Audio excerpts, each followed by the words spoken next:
How leading pedestrian intervals make city streets safer for walkers. Every time you step into a crosswalk and the traffic signal allows you to move ahead of turning vehicles, you're witnessing one of the city's boldest efforts to keep walkers safe. Leading pedestrian intervals are LPIs. These short moments, where pedestrians get a brief head start before cars can move, are designed to prevent countless injuries and even save lives. But do these extra seconds truly make a difference, or are they just a small gesture in the bigger fight against traffic danger?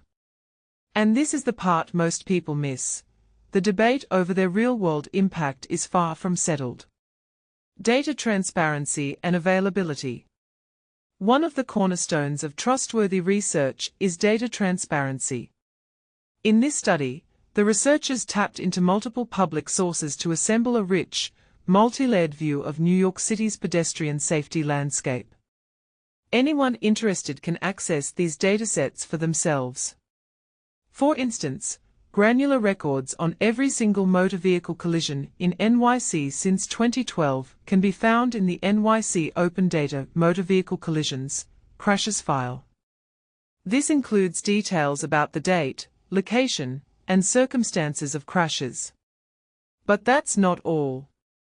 The study also employed roadway segment data, crucial for building nuanced insights on which stretches of road are most hazardous or responsive to safety interventions. This dataset, known as the centerline file, paints a detailed map of the city's streets.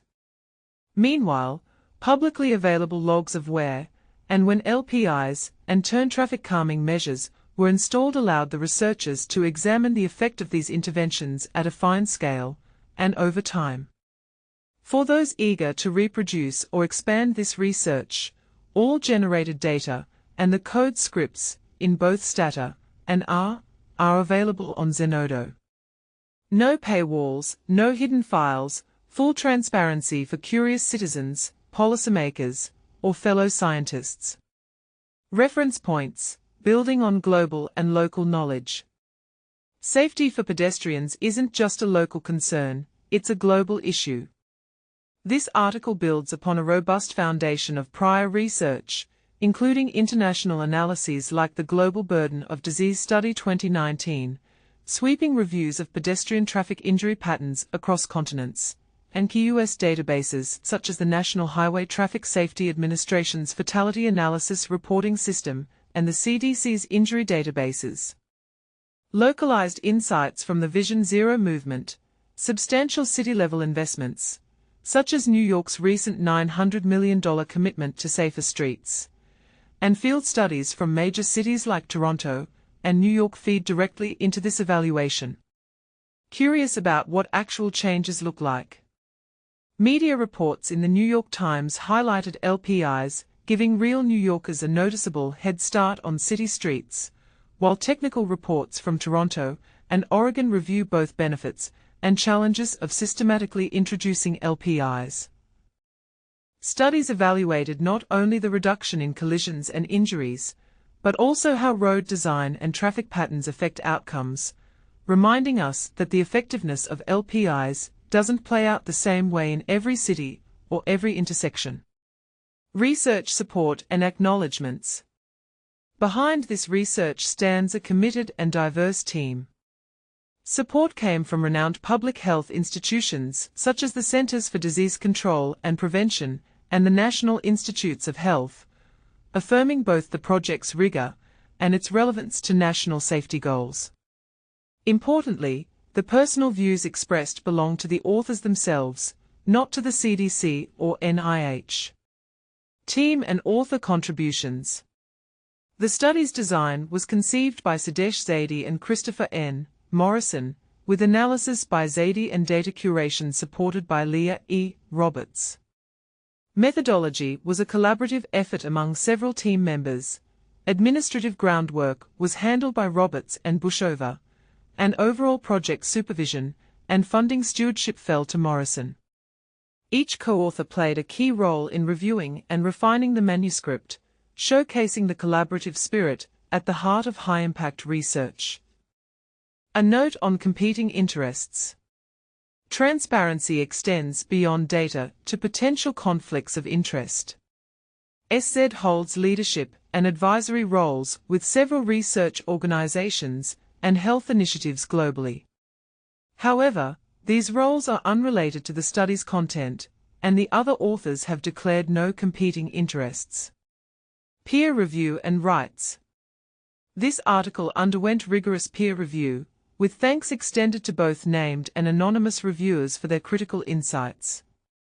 In terms of rights and permissions, Springer Nature holds exclusive publishing rights, and the use and sharing of the accepted manuscript is governed by established agreements and copyright law.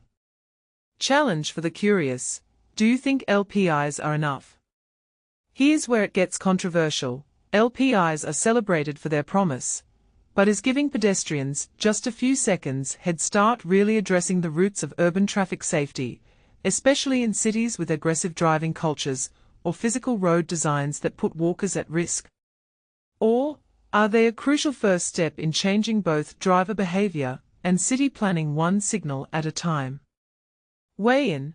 Are LPIs truly effective, or do they need to be paired with other bold interventions, like narrower lanes, more street furniture, or even reducing car traffic altogether?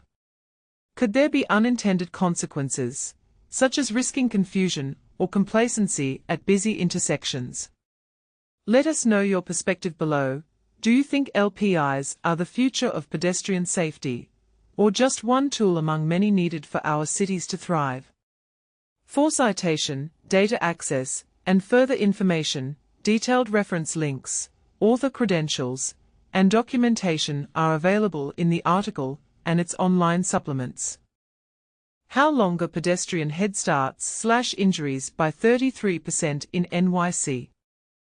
Imagine this. A simple change in how traffic lights operate could save lives. That's exactly what researchers have discovered in New York City, where giving pedestrians a head start at crosswalks has led to a dramatic reduction in injuries. And here's the kicker: it's not just a marginal improvement, it's a 1/3 drop in pedestrian injuries. This revelation is reshaping conversations about urban safety and raising questions about why such measures aren't more widespread. But here's where it gets controversial. Should cities prioritize pedestrian safety over vehicle convenience? Let's dive into the details. A groundbreaking study conducted by Columbia University Mailman School of Public Health has found that implementing leading pedestrian intervals, LPIs, a system where pedestrians are given a 7-second head start before vehicles receive a green light, has resulted in a 33% decrease in total pedestrian injuries. This includes both fatal and non-fatal incidents at intersections across New York City. The findings come from an extensive analysis of data collected from 6,003 intersections, making it the largest dataset ever used to evaluate the effectiveness of LPIs. What makes these results particularly compelling is their consistency. Regardless of the type of intersection, LPIs proved beneficial. However, the most striking impact was observed during daylight hours, when fatal pedestrian crashes plummeted by an astonishing 65%. These findings were published in Nature Cities *, a journal known for its rigorous peer review process, adding credibility to the study's conclusions. So, how do LPIs work? Essentially, they allow pedestrians to begin crossing before vehicles are permitted to turn. Depending on the size and complexity of the intersection, this head start typically lasts between 7 and 11 seconds. According to Christopher Morrison, Ph.D., the lead author of the study and an assistant professor of epidemiology at Columbia Mailman School, the goal is to give pedestrians enough time to reach the middle of the intersection. This increases their visibility, Morrison explains, because most collisions between pedestrians and vehicles occur near the curb, where drivers often fail to notice people stepping off the sidewalk. To arrive at these findings, the research team employed a sophisticated spatial ecological panel design. They examined injury risks at the intersection level from 2013 to 2018, leveraging precise geographic data provided by NYC Open Data and the city's Vision Zero initiative. Out of the intersections studied, 2,869 had been equipped with LPI treatments. Vision Zero, a nationwide effort aimed at eliminating traffic-related fatalities and injuries, has been embraced enthusiastically by New York City, which was among the first U.S. cities to adopt the program. The significance of this approach becomes even clearer when viewed through a global lens. Every year, road traffic accidents claim over 1.35 million lives and leave 50 million people injured worldwide. In the United States alone, nearly 68,000 pedestrians lost their lives, and another 6.1 million suffered serious injuries between 2011 and 2020. Many of these tragedies occurred in densely populated urban areas like New York City, underscoring the urgent need for innovative solutions. For this study, the researchers focused specifically on pedestrian injuries occurring within 100 feet of signalized intersections. Any intersection located within 10 feet of an LPI implementation was classified as treated, while those further away were deemed untreated. This meticulous categorization allowed the team to isolate the effects of LPIs and draw meaningful conclusions. Siddesh Sid Zaidi, a doctoral student in epidemiology at Columbia Mailman School and one of the study's co-authors, shared his perspective.